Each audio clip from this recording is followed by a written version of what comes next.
Hi guys, welcome to my channel. आज हम बहुत ही पॉपुलर टॉपिक के ऊपर बात करेंगे, जो है कि डीएम का जो बिहेवियर होता है वो इतना अजीब सा क्यों होता है। क्यों वो इतना अजीब बिहेवियर करते हैं। ठीक है, कई बार वो हमें एकदम से ब्लॉक कर देते हैं, कई बार वो हमें घोस्ट करते हैं, कई बार एक दिन तो बहुत अच्छे से बात की और फिर 2 दिन के बाद पता ही नहीं क्या हो जाता है। फिर वो रनिंग एंड चेजिंग शुरू हो जाती है, ऑन एंड ऑफ होता रहता है। मैं आज थोड़ा सा यही डिस्कस करूँगी कि ऐसा क्यों होता है या हमें ऐसा क्यों फील होता है एक्चुअली। ठीक है, तो सबसे पहले हम ये समझते हैं कि जो डीएम का जो बिहेवियर है वो ये शो कर रहे हैं कि आप कहाँ कहाँ पे अनबैलेंस्ड हैं। आपकी जो एनर्जी है वो कहाँ पे अनबैलेंस्ड है। ठीक है ना। डीएम का बिहेवियर हमेशा ऐसे इसलिए रहता है, कभी अच्छा कभी बुरा, क्योंकि आपकी एनर्जी बैलेंस्ड नहीं है। जब आप डिटॉक्स करेंगे अपनी एनर्जी को, जब आप बैलेंसिंग में आ जाएंगे, जब आप पीस में आ जाएंगे, जब आप सेल्फ लव में आ जाएंगे, तो आपके डीएम का बिहेवियर चेंज हो जाएगा। और ये होता है, ये फैक्ट है। ठीक है, तो आज हम एक एक पॉइंट लेते हैं इसमें कि कैसा होगा। आम, क्या लगता है हमें, कई बार हमें लगता है कि हमारे डीएम हमें जज कर रहे हैं। डीएम का मेरा यहाँ का मतलब है मैस्कुलिन एनर्जी से है, वो फीमेल बॉडी में भी हो सकती है। ठीक है, जेंडर स्पेसिफिक नहीं है यहाँ पे कुछ भी। तो कई बार हमें पहला पॉइंट तो यही है कि हमें बहुत बार लगता है कि वो हमें जज करते हैं, है ना। हमें लगता है ना कि हम तो ऐसा कह ही नहीं रहे थे, उन्होंने ऐसा कैसे समझ लिया। क्यों ऐसे हमें फीलिंग आती है ना, अरे मैं तो बड़े आराम से ही बात कर रही थी, ऐसा क्या हो गया, उन्होंने मुझे ऐसे कह दिया। सो दैट इज जजमेंट, कि वो आपको जज करते हैं। फिर हमें लगता है कि वो हमें इग्नोर कर रहे हैं। फिर हमें लगता है कि वो हमारी डिसरिस्पेक्ट करते हैं। ये तो बहुत होता है, हमें बहुत बार लगता है कि हमें रिस्पेक्ट नहीं मिलती है। फिर हमें लगता है अबैंडनमेंट, जो एक बहुत ही बड़ा, मतलब हमें ऐसा लगता है कि बार बार हमें अबंडन कर देते हैं, हमें छोड़ देते हैं, है ना। ऑफ एंड ऑन रहता है, कभी आते हैं कभी जाते हैं। तो ये हमारी वूंड जो होती है, अबंडनमेंट की वूंड जो होती है, वो उसको ट्रिगर करते हैं। फिर हमें लगता है कि वो हमें इरिटेट कर रहे हैं, बहुत होता है, इरिटेशन भी बहुत होती है। फिर हमें लगता है कि he is not loving me, मतलब वो तो मुझसे प्यार करते ही नहीं है।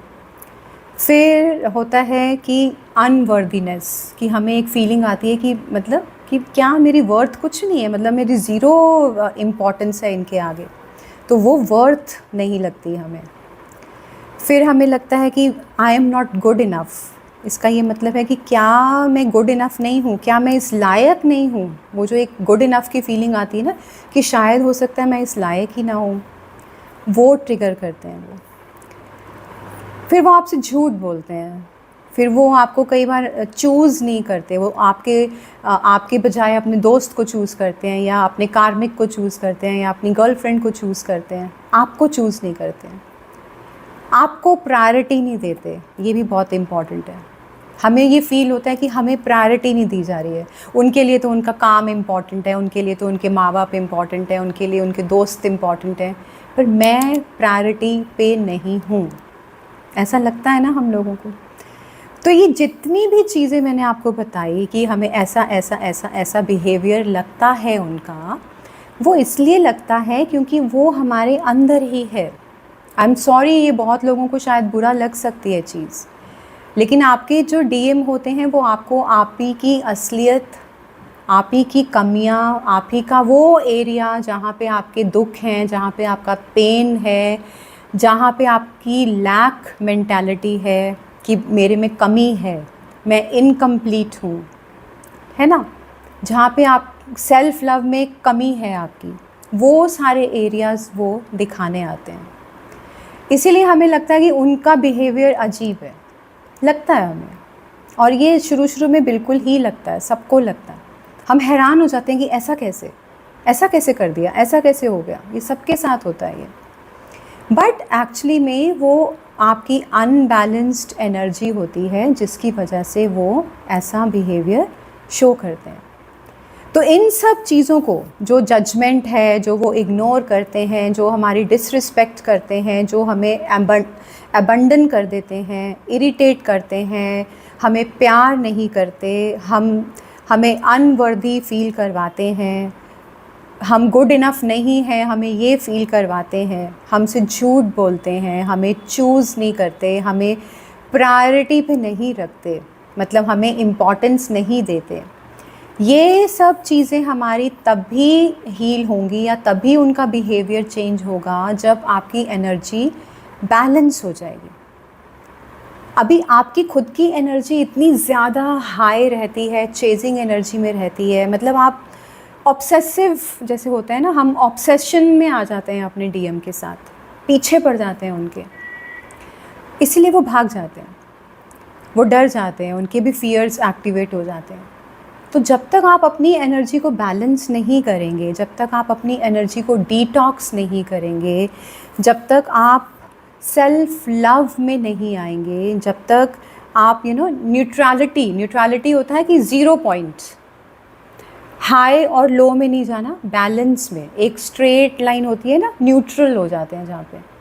जब तक आप न्यूट्रलिटी में नहीं आते, जब तक आप खुद से बहुत प्यार नहीं करते, डीप सेल्फ लव में नहीं आते, है ना, जब तक आपकी अंदर जो एनर्जीज़ हैं वो बैलेंस नहीं होती, और जब तक आप होलनेस में, होल मतलब एक संपूर्ण जिसे कहते हैं हिंदी में कि संपूर्ण हो गए, आप कंप्लीट हो गए, जब तक आप कंप्लीटनेस में, आप होलनेस में नहीं आते, तब तक उनका बिहेवियर चेंज नहीं होगा।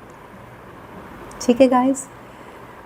तो अगर आप ये सब चीज़ें फेस कर रहे हैं जो मैंने बताया कि आपको ऐसी फीलिंग्स आती हैं कि आपका डीएम आपको ये बिहेवियर शो कर रहा है, तो आप अपनी एनर्जीज़ को बैलेंस करिए, डिटॉक्स करिए, न्यूट्रल स्टेट में आइए, सेल्फ लव में आइए। ठीक है? जब आप ये सब करेंगे, जब आप एक बैलेंस स्टेट में आ जाएंगे, एक हार्मनी में आ जाएंगे विद इन, अंदर पहले, तो वो जो एक पीसफुल स्टेट आ जाती है ना आपकी, बिल्कुल पीसफुल स्टेट, आपको फिर फ़र्क ही नहीं पड़ता कि दुनिया में आग भी लग जाती है या बम भी फट जाएगा तो आपको फ़र्क नहीं पड़ेगा, अंदर से आप पीसफुल ही रहेंगे। जब तक वो स्टेट नहीं आती है ना, तब तक डीएम का बिहेवियर ऐसे ही रहता है, ऑफ एंड ऑन, कभी अच्छा कभी बुरा। ठीक है गाइस, आई होप कि आपको समझ आया होगा कि डीएम का बिहेवियर क्यों ऐसा रहता है, और इसको करने के लिए, डिटॉक्स करने के लिए या अपनी एनर्जी को न्यूट्रलाइज करने के लिए इनर वर्क करना बहुत ज़रूरी है। अगर आप इनर वर्क नहीं करेंगे तो आप उसी लूप में घूमते ही रहेंगे और सालों साल निकल जाएंगे, आप कहीं नहीं पहुंचेंगे। तो इनर वर्क करिए, इनर वर्क शुरू करिए और इस पेन से और इस सफरिंग से बाहर आइए। I hope I have made my message clear. Thank you so much. Bye bye.